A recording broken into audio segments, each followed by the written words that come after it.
आज दत्त जयंती साजरी केली जाते आणि संपूर्ण राज्यामधलं एकमुखी दत्ताचं प्राचीन मंदिर नाशिकच्या गोदाघाट परिसरात वसलेलं आहे आणि या एकमुखी दत्त मंदिरामध्ये दर्शनासाठी भाविकांनी आज पहाटेपासूनच खरं तर गर्दी केलेली आहे। दत्त पौर्णिमेनिमित्त आज संपूर्ण मंदिराला फुलांची सुंदर अशी सजावट आणि आरास जी आहे ती या ठिकाणी करण्यात आलेली आहे।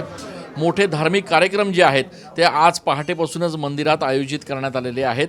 खरं तर दत्तांची जी मूर्ती असते ती 3 मुखांची असते, मात्र एकमेव राज्यातली एकमुखी दत्तांची मूर्ती जी आहे ती नाशिकच्या गोदाघाट परिसरात आहे आणि याचमुळे एकमुखी दत्त मंदिरामध्ये आजचा हा उत्सव अत्यंत उत्साहाने आणि आनंदाने पार केला जातो। मयूर बर्वे गुरुजी आहेत इथले पुजारी आहेत, आपण त्यांना विचारूयात आजचा महत्त्वाचा कार्यक्रम काय आणि काय नेमकं वैशिष्ट्य या मंदिराचं। पहाटेपासूनच भाविकांची गर्दी झालेली आहे। साधारणतः 5 वाजेपासून महाराजांचा महापूजा अभिषेक झालेला आहे। आता दुपारी महाआरती होईल। मंदिराचं वैशिष्ट्य साधारणतः मंदिराला 250 ते 300 वर्ष झालेली आहे। एकमुखी दत्त महाराजांची विष्णू रूपामधली ही मूर्ती आहे। सोबतच अनुसया माता, महालक्ष्मी माता हा पूर्ण परिवारासोबत ही दत्त मूर्तीची स्थापना झालेली।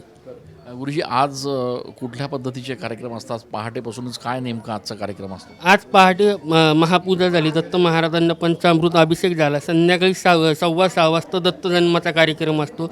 दत्त महाराजांच्या मूर्तीला पाळण्यामध्ये हे करून त्यांचा जन्म केला जातो।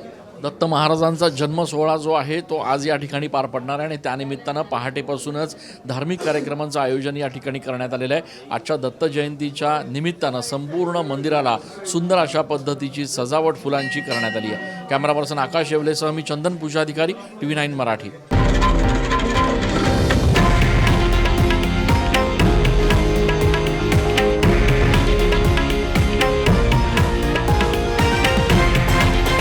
हे आहे देशातील नंबर 1 न्यूज नेटवर्क आणि आपण पाहत आहात TV9 मराठी, एकमेव।